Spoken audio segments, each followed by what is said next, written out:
Herkese merhaba. Ben uzun yıllardır Huzurlu Mutfak olarak tanıdığınız Buket Cengiz.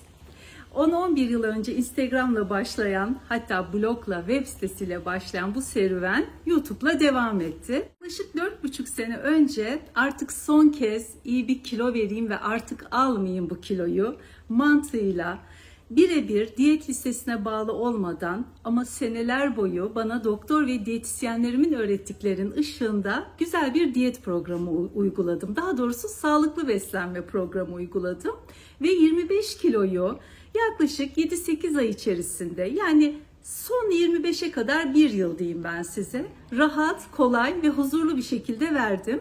Bu süreçte bu kilo verdiğim tüm sürecin tariflerini, tüyolarını ve fikirlerini kanalımda paylaştım. Yıllardır benim abonem olan arkadaşlarım benimle birlikte zayıfladılar. Tabii isteyenler, hatta 48 kiloya kadar benimle birlikte verenler oldu. Sayısını bilmiyorum, o kadar çok kişi kilo verdik birlikte. Çünkü ben ne yaptıysam, ne yediysem hem Instagram'da hem de YouTube kanalımda paylaştım. En samimi ve en gerçek haliyle. Şimdi bir toparlama yapmak için geçen hafta yayın yaptım ben, canlı yayın olarak o kayıtlı kanalımda. Benimle Zayıfla kısım 1 olarak aslında kanalımda diyet ve sağlıklı tarifler ya da zayıflama sürecimdeki tarifler olarak bütün tariflerime, içeceklerime ve sağlıklı püf noktalarına bakabilirsiniz. Oynatma listelerinde var kanalımda. Yalnız bana yeni abone olan arkadaşlarım hepsini dinlemekte tabii ki zorlanıyor. Bu 4 yıllık bir süreç. Birazcık toparlamamı birkaç video içinde derli toplu olarak anlatmamı istediler. Benimle ilk kez karşılaştıysanız eğer, hem sağlıklı yaşamak, kilonuzu korumak adına hem de gerçekten huzurlu ve sağlıklı bir şekilde kilo vermek için beni takip edin. Kanalıma abone olmak ücretsiz. Abone olduktan sonra da yanında bir bildirim zili var. Lütfen onu da açın, tümü diye işaretleyin. O zaman ben ne paylaşırsam hemen siz haberdar olursunuz ve birlikte ben kilomu korumaya, siz de kilo vermeye devam edersiniz. Şimdi bugün temelde diyet yapmaya karar veren bir kişinin evinde sağlıklı olarak hangi malzemelerin bulunması gerektiğinden söz etmek istiyorum ilk etapta. Benimle ilk kez denk gelecek olanlar için kısaca bir hatırlatma yapayım. Ben 6-7 hatta 5-6 yaşlarından beri hep çok kiloları alıp vermiş bir kişiyim. İlk kez üniversiteye başladığımda bir 35 kilo verdim ama açlıkla verdim onu. Saçlarım döküldü, midem yara oldu, yani çok sıkıntılar çektim. Sadece günde bir bardak süt, bir de okulumda bir paket diyet bisküvi yiyordum. O zaman altın başak vardı, o kahverengi, bilirsiniz. O sağlıksız bir kilo verme oldu. Dolu dolu gür saçlarımın yarısı döküldü o dönemlerde. Daha sonra okulum bitti, evlendim, çocuğum oldu. Hamilelikte tekrar o kiloları geri aldım. 26 yaşında artık çok ciddi hem endokrinoloji doktorları hem diyetisyenler eşliğinde zayıfladım. Çok sağlıklı, bana her şeyi onlar öğretti. Yani hangi gıdadan ne kadar yememiz gerektiğini. Bizim Türkiye toplumu bilirsiniz, Türk milleti dolu dolu böyle tabak tabak yeriz. Aslında onların nasıl yenmesi ve ne kadar yenmesi gerektiğini bana sevgili diyetisyenlerim öğretti. Ama hayat bu. Ben işe girip çıktıkça, ikinci çocuğum dünyaya geldikçe derken sürekli kilo alıp verdim. Her şeyi biliyoruz çoğumuz ama uygulamakta zorluk çekiyoruz. Benim bir kediciğim var, dışarıdan içeri girdi şimdi. Yazlıktayım, içeri almıyorum aslında da kapıyı açık unutmuşum sinekliği. Neyse, orada şimdilik yatsın. Burada birçok kedi var, besliyoruz. İçeri almamak kaydıyla bahçede, verandada hepsini yediriyorum. Suları da var. Arada soğuk koyuyorum, hatta birazcık serin olsun diye. Onlar beni, kızımla birlikteyiz şu an burada, çok oyalıyor. Ayvalık'tayız. Şimdi son diyetimde dedim ya size, bütün hayatımın bir özeti oldu. Ve sizlerle de bunları paylaşın. Beni heyecanla bekleyenleriniz var eminim. Çünkü haberdarsınız çoğunuz bu yayınları yapacağımdan. Canlı yayında ses sorunu oldu. Onu bir türlü çözemedim. Yeni mikrofon aldım vesaire, ama o yüzden önden çekeceğim. Yorumlarınızı ve sorularınızı da bu videonun altına bekliyorum. Ve tabii beğenilerinizi de. Şimdi benim evimde 4-4,5 yıldır neler var? kolaylıkla zayıflamamı sağlayan. Eğer bilinçli alışveriş yapmazsak gerçekten acıktığımız an olmadık şeylere saldırıyoruz. Bu kilo alan herkesin ortak sorunu. Ki ben hayatımda 4 ya da 5 kez büyük kilolar alıp verdim. Tüm süreçleri yaşadım. Kilo nasıl alınır, psikolojisi nedir, nasıl verilir? Hepsini sizlerle böyle video bölüşerek paylaşacağım. Yumurta alerjiniz yoksa, şimdi bunları, bu videoyu lütfen yayını izledikten sonra kaydedin. Yani beğen yapın, o hem de kaydedilir. Daha sonra izlemenizi isterim çünkü unutulacaktır. Siz de not alın. Yumurta alerjisi olmayanlar için mutlaka yumurta. Çünkü çok tok tutucu, hem besleyici ama bütün günün şekerini dengeleyen harika bir besin yumurta. Ben her sabah kahvaltımda mutlaka bir haşlanmış yumurta veya 2 yumurtadan yaptığım sebzeli olur, peynirli olur, güzel bir omlet, baharatlı. Eğer omletse 2 yumurta ama haşlanmışsa 1 yumurta yedim. Bazen de öğleden sonra ya da akşam öğünümde kavurduğum sebzelere 2 yumurta kırdım. Yumurta benim bir kere en başta suyun yanında dostum oldu. Suyu tabii bol bol içeceğiz, onu biliyoruz. Tekrar edeceğiz hepsini. Yumurtamız olacak mutfakta. Bence mutlaka lor peyniriniz de olsun. Az yağlı, çok yağlı vesaire fark etmez. Hem mercimek ekmeği size önereceğim. Kanalımda birçok çeşidi var. Yeşil ya da kırmızı mercimekten, ona kullanırsınız. Hem de böyle sabahları kahvaltılarınızın üstüne de serpebilirsiniz. Domates, salatalık. Lor peyniriniz olsun. Normal beyaz peynir çoğumuzun evinde var. Mümkünse kaşar peyniri vesaire gibi değil. Daha az yağlı normal peynirlerden. Zeytinimiz mutlaka kahvaltıda ben her zaman koydum. 4 tane, 5 tane. Zaten yaptığım kahvaltı tabağının resmini koyacağım birazdan. Yetiyor, fazla bile geliyor. Evimizde yoğurt ve kefir ya da yoğurt mutlaka, kefir aralıklı aklınıza geldikçe bulunsun. Ben ara öğünlerde çünkü naneli ve biberli ayran da içtim. Yemeklerimin yanına mutlaka yoğurt koydum. Demir eksikliğiniz varsa, ki benim de var, arada aklıma gelince et ya da sebzeyle yoğurdu karıştırmamaya çalışıyorum ama çok tok tutucu. Her yemeğimde ben yoğurt kullanıyorum mutlaka, 3 yemek kaşığı. Ve kefiri de böyle biberli ve naneli hazırlıyorum. Birazcık da sulandırıyorum. Benim Huzurlu Mutfak YouTube kanalımda kefir yapımı da var, birçok yoğurt yapımı da var. Domates, salatalık, biber, bol maydanoz, dereotu, roka. Evinizde bulunan bütün bu sebzelerden tabağınızın bir kenarına koyun. Ben en başta şunu unuttum söylemeyi. Hep büyük bir servis tabağında hazırlıyorum. Çocuğuma, eşime, kendime, hepimize o tarz kahvaltı hazırlıyorum. Tabağın bir kısmında yumurta, birazı domates, salatalık, işte kapya biber, yeşil biber ne varsa, birazında maydanoz, dereotu, roka, hangisi varsa, özellikle dereotu mutlaka koyarım ben. Çünkü hem çok tok tutucu hem de tiroidleri iyi çalıştırıyor. Bir kısmına en az 2 sene evimden hiç eksik etmediğim mercimek ekmeğim. Zayıflamamdaki en büyük yardımcım dediğim gibi mercimek ekmeğidir. Ekmeği ben onunla unuttum. Hiç ekmek yemedim ve unlu gıda, şekerli gıda en az 2-2,5 yıl hiç ağzıma sürmedim. Yani ucundan bile yemedim.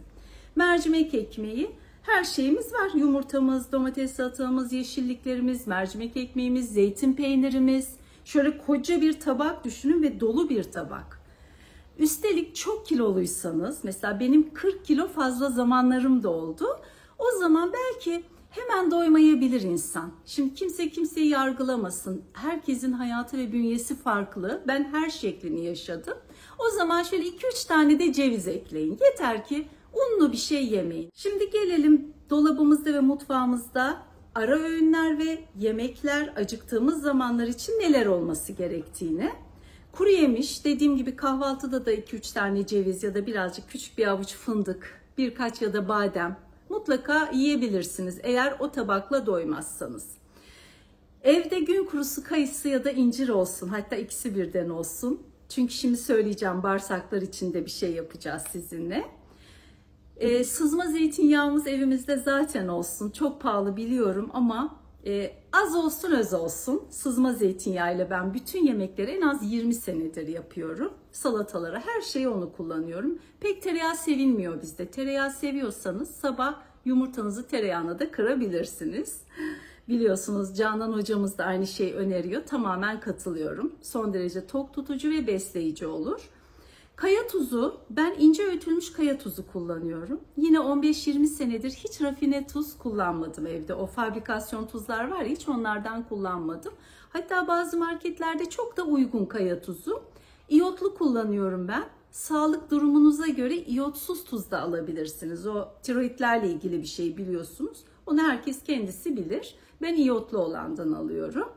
Bitki çaylarımız olsun, ya hazır ya böyle işte kavanozlarımızda. Özellikle kışın akşamları çok işimize yarayacak. Bitki çayı çok içiyorum ben kışın. İçine işte limon, tarçın, karanfil koyarak da kaynatıyorum bazen. Elmayı kaynatıyorum. Bitki çayımız da olsun.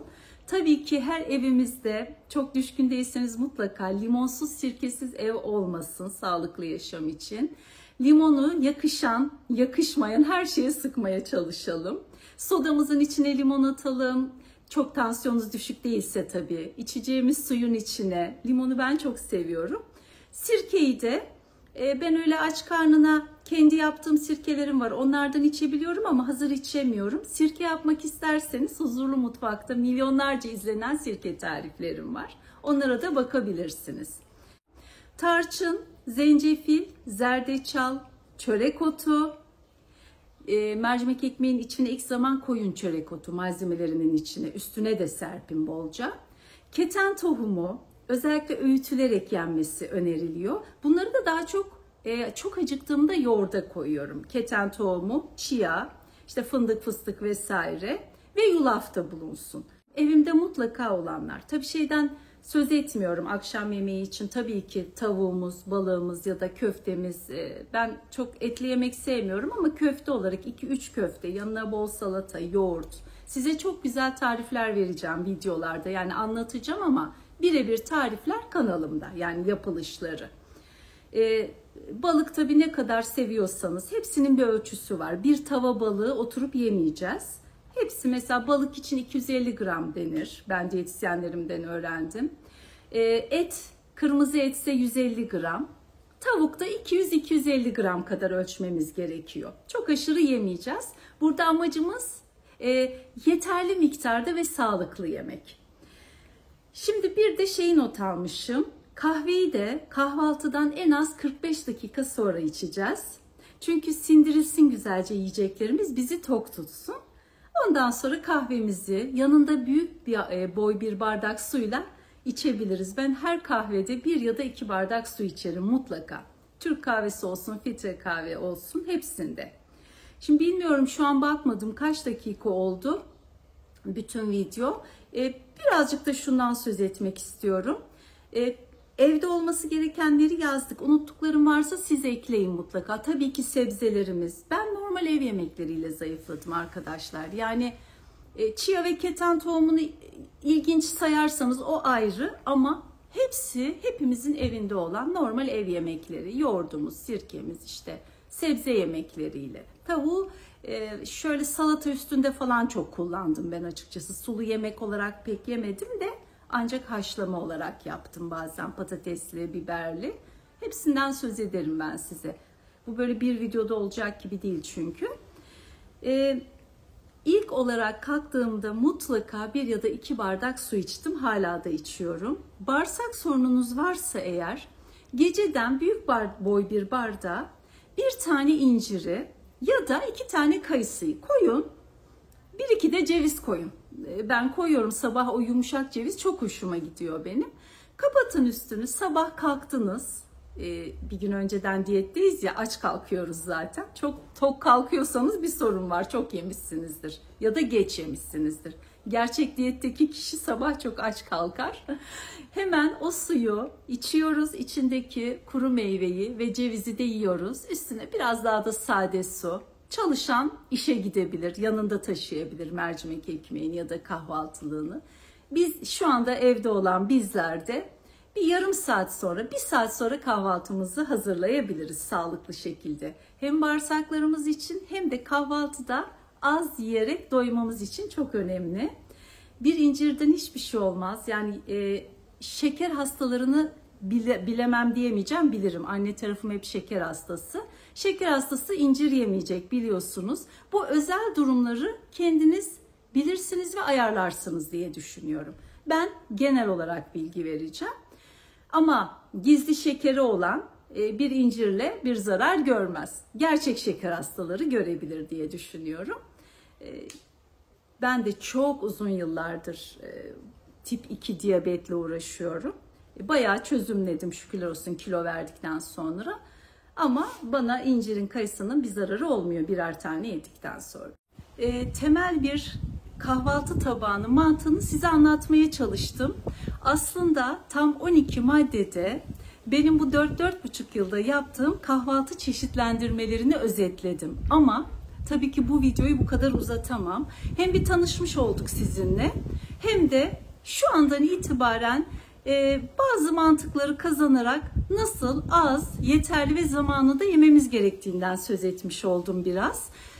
Şimdi başla 5 dakikada 25 kilo diye bir yazı yazacağım. Çok saçma diyecek olanlar mutlaka olacak ama şu an beni izleyenlere ben açıklama yapayım. Atıştırma yapmayı çoğumuz farkında olmadan seviyoruz. Yani bir şeyler atıyoruz ağzımıza, kilolar öyle alınıyor zaten. Düzgün oturup masada yediğimiz zaman kilo almıyoruz. Hep atıştırmalarda, ayaküstü yemelerden dolayı çok kilo alıyoruz. Bir şey ağzımıza atacağımız zaman bir 5 dakika bekleyelim. Onu bir bırakın. Ben de öyle zayıfladım. Ben ne yaptıysam size anlatıyorum. Bir bırakalım onu. Bir unutmaya çalışalım. Yani uzaklaşalım. Emin olun %90 oranda o gıdayı bir daha hatırlamayacaksınız. Çok aç değilseniz.